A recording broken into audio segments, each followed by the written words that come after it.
Olá, eu sou a Renata Quadros, esse é o Recontando Casos, canal onde eu trago vocês aqui para a sala da minha casa e reconto um caso daquele jeitinho que a gente gosta, com bastante detalhes e vídeos longos. Hoje, penúltimo dia da nossa semana de comemoração dos 2 anos de canal e eu espero que todo mundo esteja bem aí do outro lado.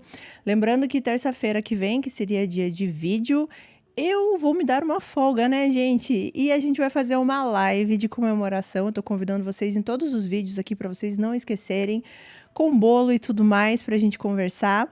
Se você perdeu o que rolou essa semana aqui, a gente teve vídeos todos os dias. Então, depois desse vídeo aqui, você tem 5 vídeos para assistir e amanhã tem mais um.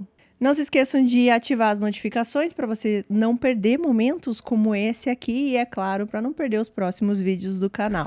Eu quero fazer só um agradecimento rápido aqui no início desse vídeo para Maria e Vitório, esse casal maravilhoso que tem uma loja de móveis rústicos aqui em Curitiba, em Santa Felicidade, e que por muita coincidência eu estava precisando de uma mesa nova aqui para colocar na sala da minha casa, inclusive ela tá ali no cantinho, e eu caí na loja deles, a Maria que me atendeu, e ela me reconheceu, gente, pela voz, porque ela assiste aqui todos os vídeos do Recontando Casos, só que nesse dia eu estava só o pó, né? Eu tinha saído de casa assim, um mísero corretivo na cara, bem diferente do que vocês veem aqui, mas ela disse que quando eu comecei a falar com ela, ela reconheceu a minha voz.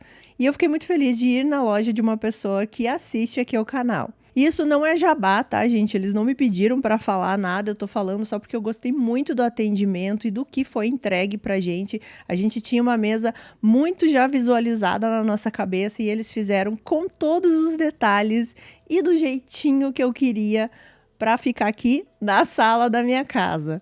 Então, se você quiser aí móveis rústicos e você tá aqui por Curitiba, vai em Santa Felicidade, o nome da loja é Vila Rústica. E mais uma vez, obrigada Maria e Vitório pelo atendimento, pela mesa maravilhosa que a gente tá apaixonado.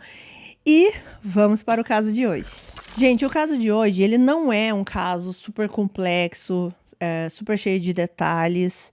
Até porque acho que vocês separaram que os vídeos dessa semana são mais um pouco nessa pegada, até para eu conseguir trazer todos esses vídeos para vocês, né?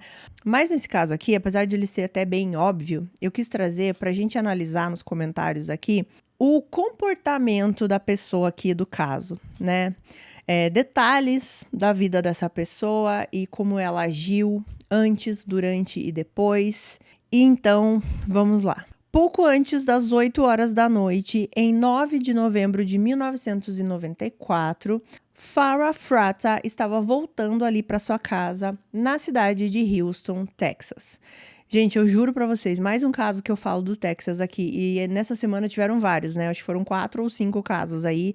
E assim, foi totalmente sem intenção, tá? Quando eu olhava o caso, eu falei, vou trazer esse, e depois que eu ia me aprofundar no roteiro, eu via que era no Texas. Nesse dia, a Farrah, ela tinha ido por um salão de beleza, aproveitando que nesse dia os filhos dela, que eram 3 filhos, estavam com o pai. Na frente da casa da Farrah, tinha um casal de vizinhos, e eles viram o carro dela chegando ali na garagem, e ao mesmo tempo eles estavam entrando para a casa deles.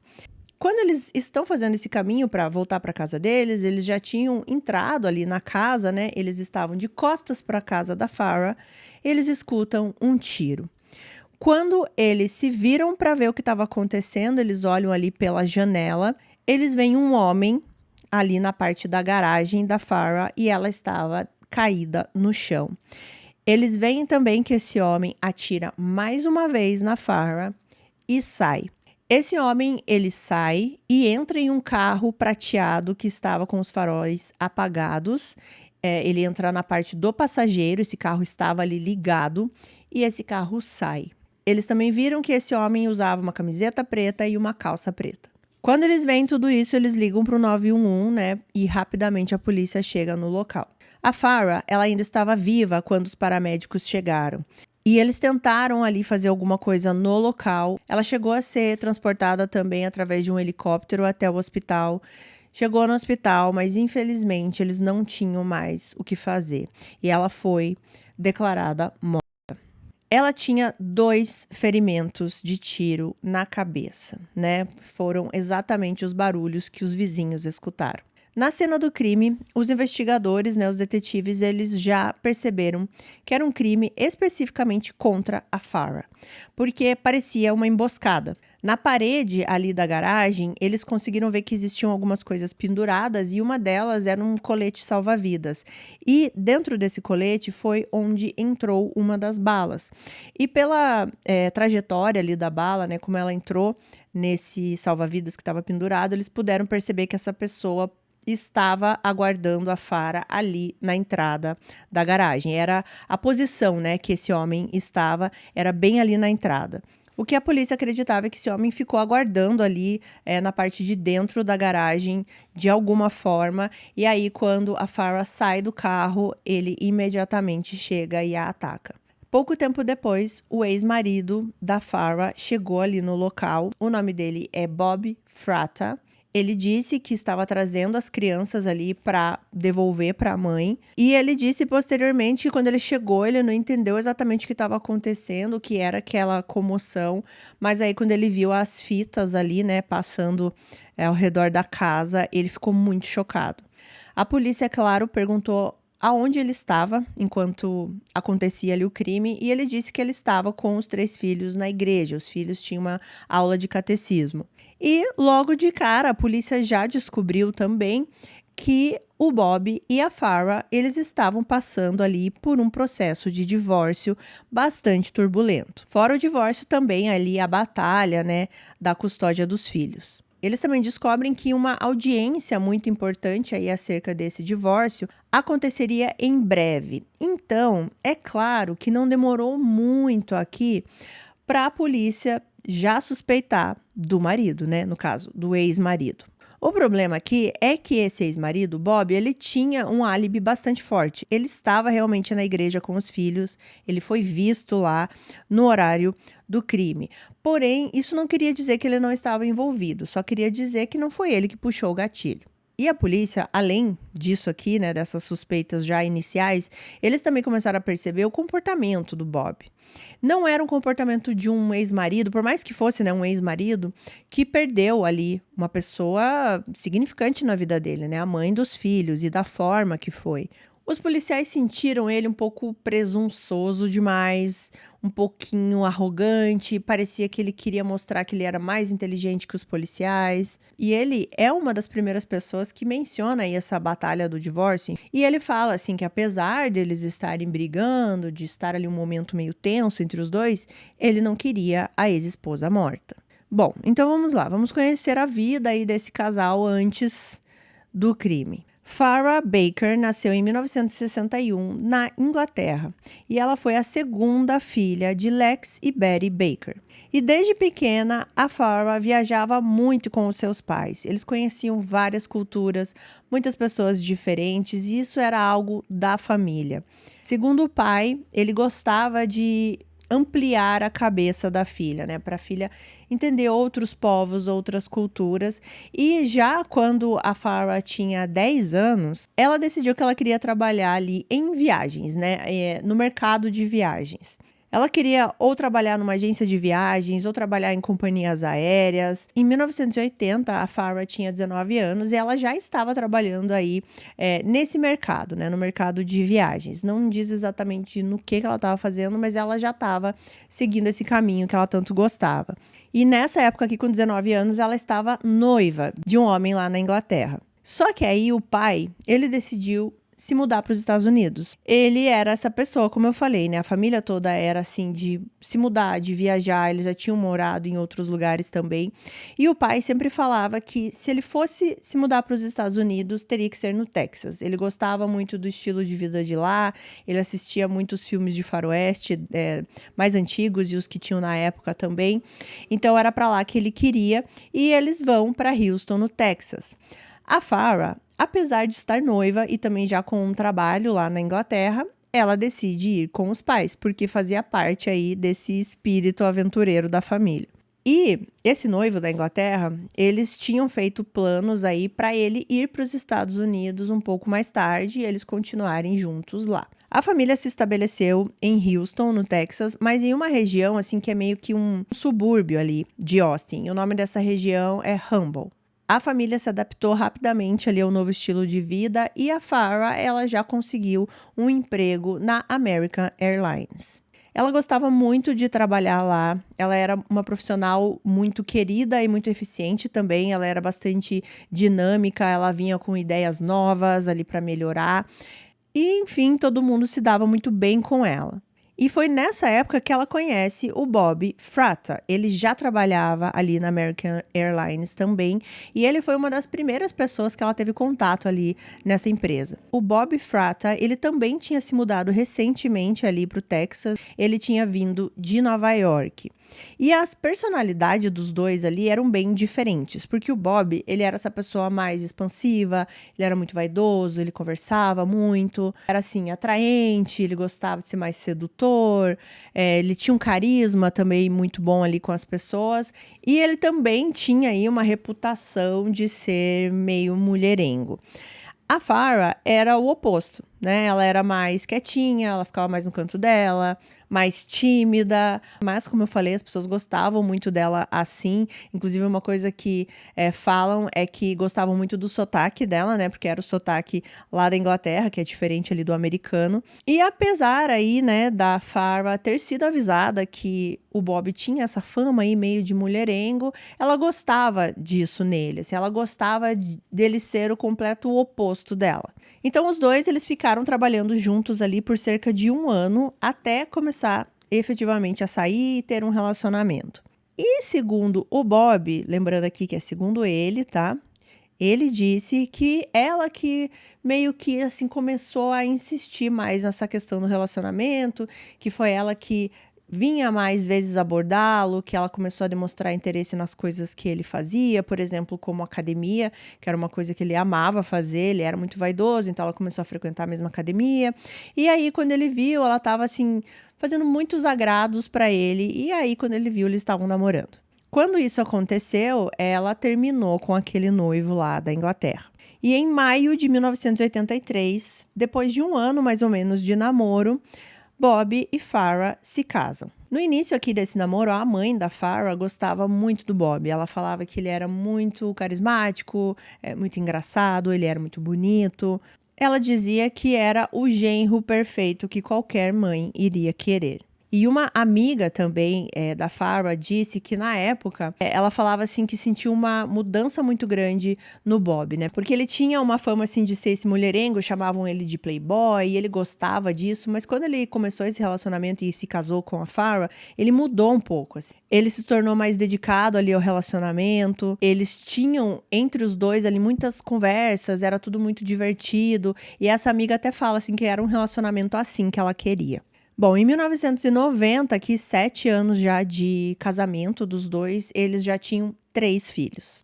Só que aqui nesse ponto, as coisas já não iam tão bem assim entre o Bob e a Farrah. Ela falou para uma amiga que ela estava desconfiada que o Bob estava a atraindo.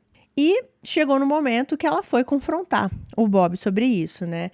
E ele negou. Ele disse que não estava tendo nenhum caso, mas ele fez um pedido bastante inusitado para Farrah. Ele queria ter um casamento aberto, né? Para que eles pudessem ver outras pessoas fora do casamento e isso não desse nenhum problema ali. A Farrah, ela não queria se divorciar. Ela disse que o pai não aceitaria o divórcio, então ela queria fazer de tudo aí para salvar esse casamento. E ela decide aceitar isso, né? Assim, de deixar com que o marido tivesse um casamento aberto. Só que a partir daí as coisas começaram a ficar cada vez piores. Inclusive, o filho mais velho ali do casal, posteriormente, falou que se lembra muito dessa fase aqui, que eles brigavam muito, discutiam muito alto, que eles tentavam manter isso fora ali dos filhos, para que os filhos não percebessem as brigas, mas que os gritos eram tão altos assim que não tinha como.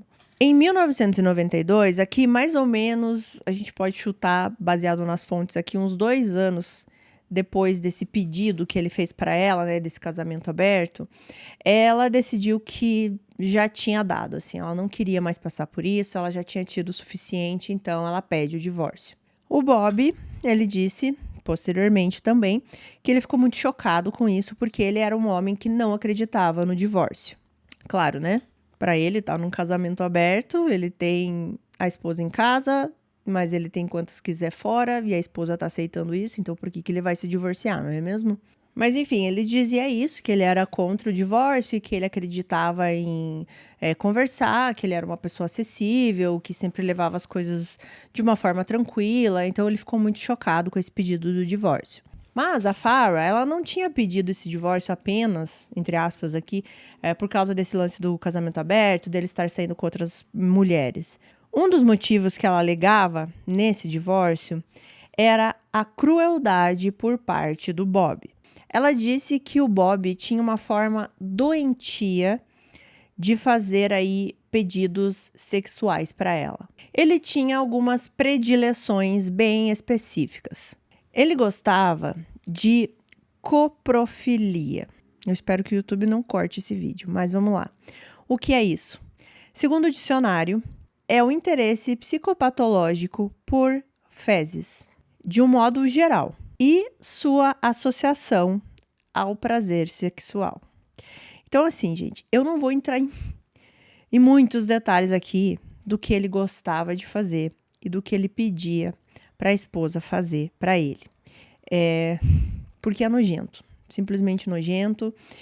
Em algumas fontes que eu pesquisei, eles falam mais exatamente o que ele pedia, mas eu vou deixar isso aí com a imaginação de vocês.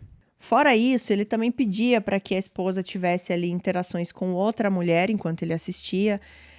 Tinha questão mais violenta também, que ele queria que ela batesse nele de formas que ela não queria fazer. Envolvia também atos de sufocar, né, e tudo mais. E eram coisas que ela não queria fazer, não gostava de fazer. Eu não tô aqui para julgar o que as pessoas gostam de fazer umas com as outras, quando é de comum acordo, né? Mas assim, ela não queria isso, só que ele pedia para que ela fizesse. Se ela não fizesse, ele era extremamente violento com ela. E em alguns momentos ela acabou fazendo. Ele começou a exigir que ela fizesse isso quase que diariamente. Quase que diariamente ela tinha que ter esses momentos aí com o marido. Fosse uma coisa ou outra, mas era sempre essa questão muito perturbadora para ela. Então, ela expôs todo esse lado do relacionamento dela pela primeira vez nesse processo do divórcio. O Bob, é claro, ele se defendeu de tudo isso, né? Ele falou, na época, que tudo que ela falou foi instrução do advogado, porque ela tinha que falar alguma coisa contra o marido, inventar alguma coisa contra ele, já que ele não tinha nada de errado, ele não fazia nada de errado com ela. Então, ela inventou tudo isso. Ele até falou que não entende por que ela se rebaixou tanto, né, de inventar essas coisas. E assim, gente, eu não sei, eu acho que até poderia ser assim, dela inventar várias coisas num processo de divórcio, sei lá, né? Mas eu achei muito específica essas coisas. Ela poderia ter inventado várias outras, né? Mas ela deu detalhes bastante específicos, como eu falei, né? Eu não vou, me desculpem, mas não vou ficar detalhando aqui, porque eu acho que eu nem consigo ficar falando o que eu li que ele pedia para ela fazer e às vezes ela fazia. Quando isso está acontecendo, a Farrah, ela meio que expulsa, né, o Bob de casa. Afinal, eles estavam ali nesse processo de divórcio.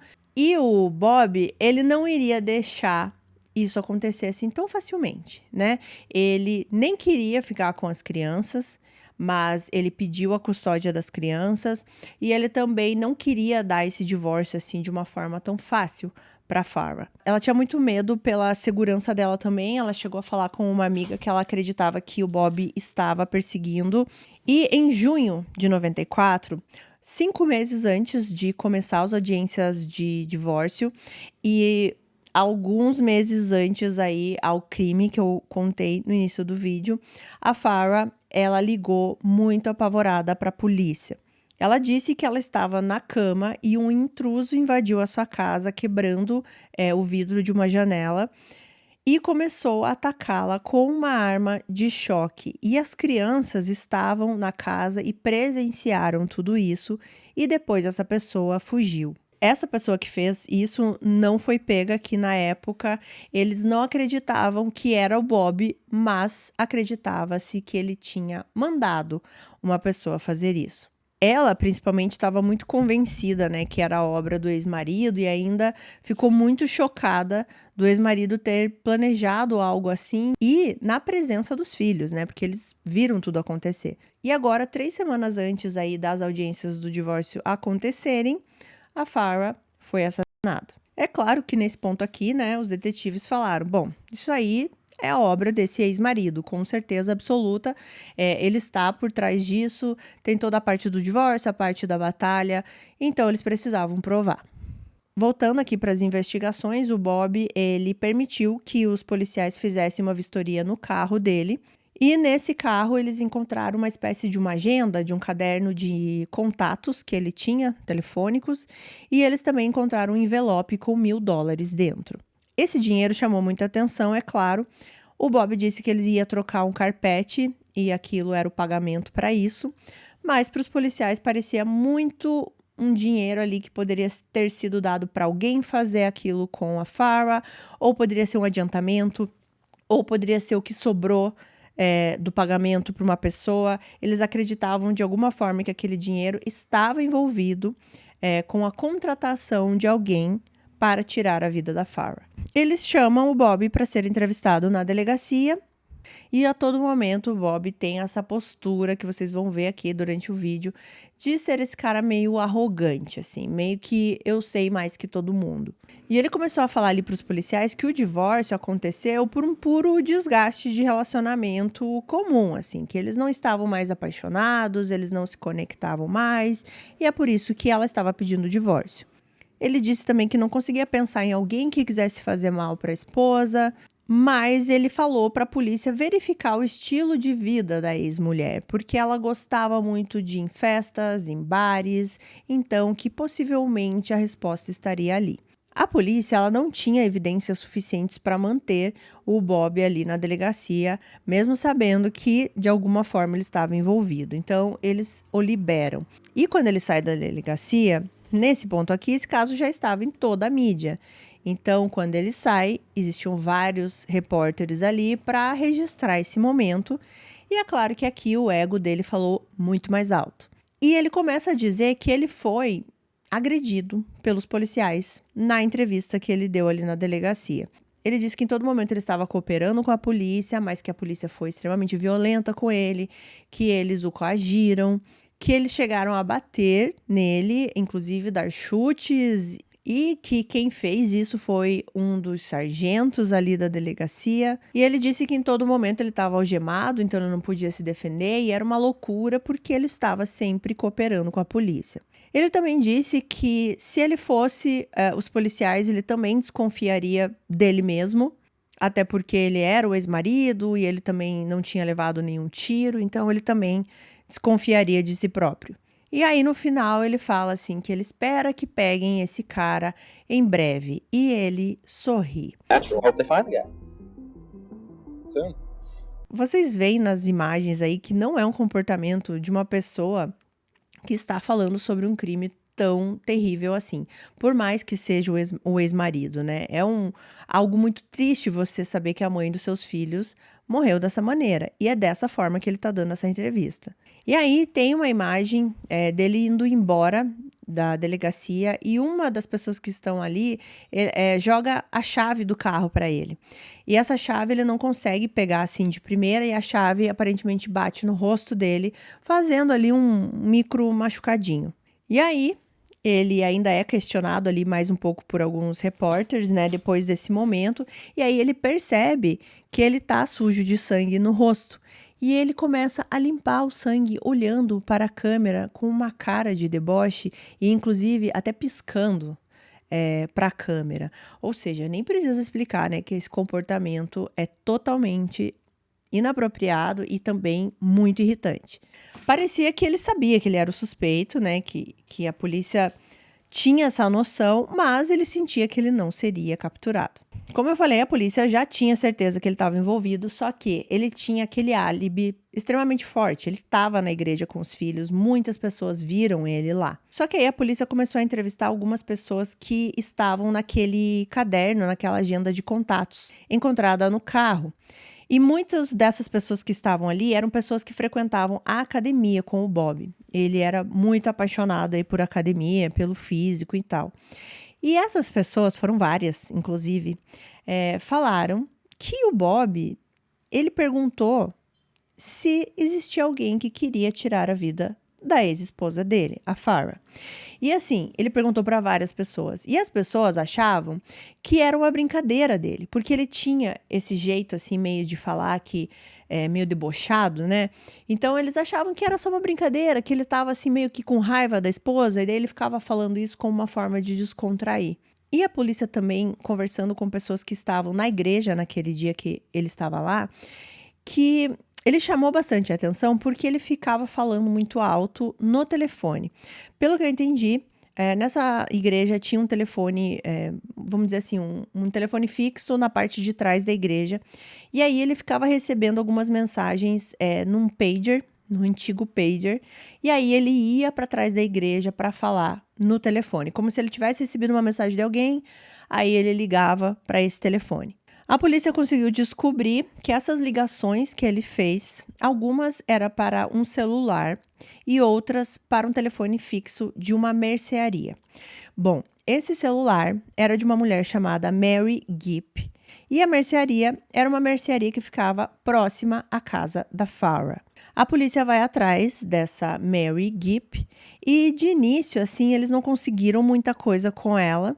Ela disse que no dia ali do crime ela estava com o namorado dela. O nome do namorado dela era Joseph Priestash. Só que esse namorado dela era um ex-policial que já tinha sido envolvido em um assassinato de aluguel.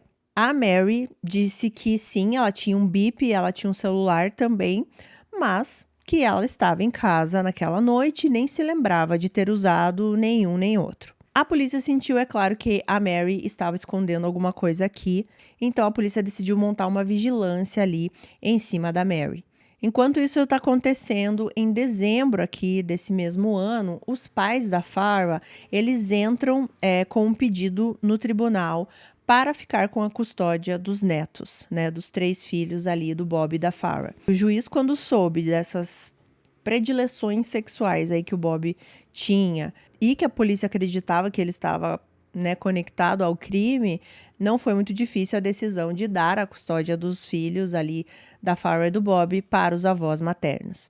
E na época, os avós aqui falaram que foi a decisão mais acertada, que eles estavam muito felizes e aliviados e que saindo ali do tribunal, eles iriam para casa para montar a árvore de Natal com as crianças. Bom, passam-se alguns meses, aquela vigilância em cima da Mary ali não estava dando em nada, então eles decidem tomar uma atitude assim mais incisiva, né? E eles intimam a Mary a comparecer no tribunal em um grande júri para testemunhar e explicar exatamente aqui qual era o envolvimento dela nesse caso. Aí a Mary sentiu que era melhor ela fazer alguma coisa, né? E ela fez um acordo em troca da imunidade, né? Que ela falaria tudo, mas ela não queria ser acusada de nada. E foi aceito. Então, ela disse que o seu namorado Joseph foi contratado por Bob Fratta para que ele ajudasse a encontrar um assassino para tirar a vida da sua ex-esposa. E o Joseph contratou o seu vizinho, um jovem de 18 anos chamado Howard Guidry, para ser esse homem. A polícia já tinha ouvido falar desse nome. Esse Howard, ele já tinha sido preso por pequenos roubos, então ele não era um completo desconhecido. E outra evidência importante que a Mary deu aqui para a polícia, não se sabe exatamente por que ela fez isso, mas ela, sabendo o que aconteceu, por algum motivo, ela resolveu anotar o número de série da arma usada no crime. E ela entrega esse número da arma para os policiais e eles puderam analisar esse número de série e comprovar que essa arma foi comprada por Bob Fratta em 1992. A Mary também disse que foi o namorado dela, o Joseph, que entrou aquela outra vez na casa da Farrah usando uma arma de choque. E também, né, óbvio que ele tinha sido contratado pelo Bob. Ela disse à polícia que o Howard, né, que é esse outro nome que ela trouxe aqui, que não seria difícil para os policiais encontrá-lo porque ele já estava preso. Algum tempo depois aqui do crime que aconteceu com a Farrah, o Howard, ele foi preso. Ele foi preso porque estava envolvido em um roubo a banco. E quando ele foi preso, ele estava com a arma que ele estava utilizando nesse roubo a banco. E quando a polícia foi atrás dessa arma, eles puderam comprovar que era exatamente a arma do número de série que a Mary anotou e, obviamente, era a arma comprada por Bob Fratta. Em 7 de março de 1995, Howard foi trazido para questionamento e não demorou muito para ele começar a contar. Ele admitiu à polícia que ele era o atirador ali do crime na casa da Farrah e que o Joseph o contratou por um preço de $1.000 para tirar a vida, da ex-esposa de um amigo dele chamado Bob.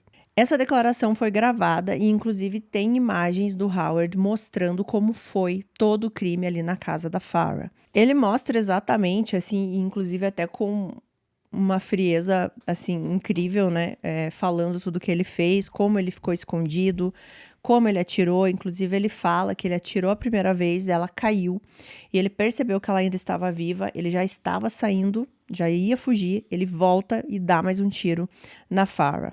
E depois que ele fugiu no carro, e quem estava no carro era, claro, o Joseph. Naquele mesmo dia, eles também foram atrás do Joseph, eles conseguiram trazê-lo ali para a delegacia, mas ao contrário do Howard, ele estava falando que não tinha feito nada. Mais tarde, naquele dia, ele estava praticamente quase sendo liberado, o Joseph, porque a polícia não tinha realmente nenhuma evidência física para mantê-lo ali na delegacia. Então ele já estava indo embora, o policial já ia levá-lo novamente para a casa dele, quando dentro do carro do policial ele resolve confessar. E ele começa a contar para o policial que tudo que aconteceu era realmente como a polícia acreditava que tinha acontecido, que a polícia estava muito precisa ali na dinâmica do crime. Então ele dá todos os mesmos detalhes ali que o Howard deu da cena do crime, da fuga com o carro, mas ele também deu os detalhes ali da comunicação entre ele e o Bob. Então ele disse que ele se comunicou pelo celular da esposa, da Mary, e que o pager da Mary ele deu para o Bob, para que eles pudessem se comunicar. Então, toda vez que ele mandava uma mensagem para o pager, o Bob, lá da igreja, ligava para o celular da Mary, que estava com o Joseph. Por isso que teve essa ligação. Como o Joseph, ele deixa o Howard ali na casa da Farrah para que ele se escondesse e esperasse a Farrah chegar, nesse meio tempo, o Joseph ficou em uma mercearia. E é dessa mercearia que também foram feitas algumas ligações para eles se comunicarem, porque ele estava esperando o crime acontecer. Depois que eles fogem, que o crime acontece, eles também entram em contato novamente com o Bob para avisar que tudo tinha sido feito. Ele também disse que o Bob tinha prometido que daria para ele, para o Joseph, um Jeep, e para o Howard era os $1.000. O que ficou no ar para mim, porque eles encontraram $1.000 no carro, do Bob. Então eu não sei se o Howard recebeu esse dinheiro ou não, ou se realmente aquele dinheiro do carro era só uma sobra, Não ficou claro isso para mim. Em 13 de março, o Joseph foi preso em conexão com a morte de Farrah Fratta. E o Howard, ele já estava preso mesmo pelo assalto a banco e agora também estava sendo acusado pelo mesmo crime do Joseph, o crime de assassinato da Farrah. Quando isso está acontecendo, o Bob, ele aparece para dar uma entrevista uma coletiva de imprensa e para dizer que tudo que estão falando é mentira, que ele não está envolvido no crime contra a sua esposa de maneira nenhuma e que tudo que falam dele é mentira, inclusive aquelas coisas lá das predileções sexuais dele. E aqui nesse ponto também eles conseguiram fazer mais testes de balística, agora também comparando com as balas do crime, E também juntando com o número de série, juntando com a arma encontrada lá com Howard, agora eles poderiam deixar tudo mais redondinho ali contra o Bob e mostrando o envolvimento dele, porque essa arma era dele, Essa arma esteve no crime, essa arma estava com o Howard, e quem conhecia o Howard era o Joseph, e quem conhecia o Joseph era o Bob. Então, os promotores acusaram os 3 homens de solicitação para um assassinato capital, e se condenados, os 3 homens poderiam pegar a pena de morte. A promotoria, no julgamento, veio com essa ideia de que o Bob, ele queria tirar a vida da esposa, não só pelo divórcio em si, mas porque ela trouxe à tona, né, ao público toda essa história das predileções sexuais dele, assim. E ele não queria que as pessoas soubessem disso. Ele não queria arruinar a imagem dele, que era tão importante, né? Ele sempre foi esse cara vaidoso, esse cara até prepotente, arrogante, assim, e daí agora expor esse lado íntimo da vida dele era uma coisa que ele não queria. E era por isso que ele queria tirar a vida da esposa, porque ele ia ser exposto mais ainda nas audiências de divórcio, nas audiências aí da custódia dos filhos, e ele não queria isso. Só que assim, o Bob não pensou, por exemplo, que agora ele está sendo julgado por ter tirado a vida, né, da ex-esposa, e nesse julgamento eles falaram todos esses detalhes que ele não queria que saísse. Porque a Farrah, ela já estava, né, em andamento nesse processo do divórcio. Então, os advogados dela já tinham todas as informações que ela tinha passado, todos esses detalhes esses nojentos, assim, que ela deu no processo do divórcio. E todos esses detalhes foram falados aqui nesse julgamento agora do assassinato dela. E eu até vi num dos documentários que eu assisti que os promotores, eles precisaram ser extremamente detalhados no julgamento, porque eles não podiam simplesmente falar assim, ele tinha predileções sexuais um pouco esquisitas, ou um pouco estranhas, ou um pouco nojentas, porque isso dá margem para a pessoa imaginar coisas, óbvio, muito ruins, mas também ela pode ser uma coisa muito branda. Não tá dando detalhes, às vezes a pessoa não vai entender exatamente o que são essas coisas. Então, no julgamento, eles tiveram que detalhar o máximo possível para eles terem a certeza que o júri, as pessoas que estavam ali, entendessem o quão terrível era o que ela passava com o marido, né? E por que ela queria o divórcio e por que ele matou ela. Porque ele não queria que esses detalhes saíssem aí para o público. A defesa tentou passar essa ideia de que ela inventou tudo isso, que as pessoas falam coisas na hora que querem divorciar, inventam coisas e que nada disso era verdade. Mas a promotoria trouxe no julgamento do Bob uma testemunha muito importante, que era o filho mais velho dele com a Farrah. E o filho, ele testemunhou não só a parte das brigas, que ele percebia quanto o pai era violento com a mãe, mas também tudo o que aconteceu na igreja naquele dia, né? A dinâmica daquele dia. Todas as vezes que o pai foi para trás da igreja para falar no telefone, às vezes que ele recebia mensagens no pager. E esse filho mais velho, o nome dele é Bradley. Na época aqui do crime ele tinha 9 anos, né? Mas ele foi testemunhar no julgamento e ele disse que no começo ele estava com muito medo do pai, mas ele sentiu que ele precisava falar a verdade, que ele não podia se calar e ele tinha que falar tudo que ele sabia.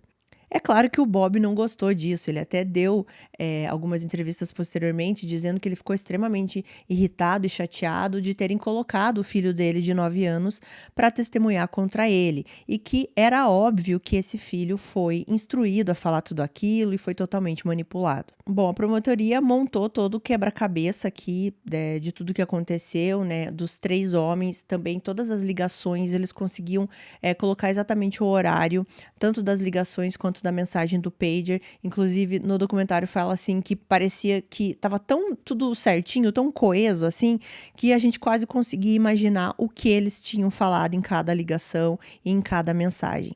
A defesa chamou um psicólogo para falar ali, nesse julgamento, a favor do Bob, dizendo que ele não era um pervertido sexual, que não tinha nada nos exames que mostrasse isso.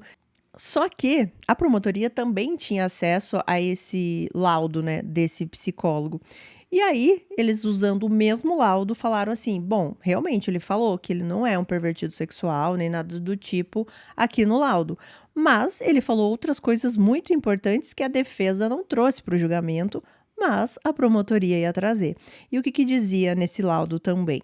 E nesse laudo dizia que o Bob era um sociopata e que tinha problemas sexuais narcisistas. E todo esse laudo aí foi apenas um tiro no pé da defesa. A defesa também tentou trazer algumas mulheres que se relacionaram com o Bob para dizer que ele nunca foi violento. Elas falaram que elas nunca tiveram problemas com ele. Mas depois de menos de 1 hora, o júri deliberou e retornou com um veredito. Bob Fratta foi considerado culpado de assassinato capital de sua esposa Farrah. Só para explicar aqui, o julgamento foi só do Bob porque os outros 2 homens confessaram. Os 3 homens, Bob, Joseph e Howard, foram considerados culpados, né, do assassinato da Farrah Fratta, e os 3 foram condenados à morte. Mas o Bob, quando ele recebeu a sentença e o veredito também, ele não mudou o jeito dele, né? Ele continuava com aquele ar arrogante, com aquele ar de superioridade. Inclusive, na audiência de sentença, eles mostraram as imagens do Bob na TV, né? E principalmente aquela imagem dele limpando sangue, piscando, a parte dele sorrindo também. E tudo isso foi ainda mais para, tipo, assinar ali, né, o fim da vida do Bob, né? Porque o que ele menos precisava nesse momento era que essas imagens fossem exibidas.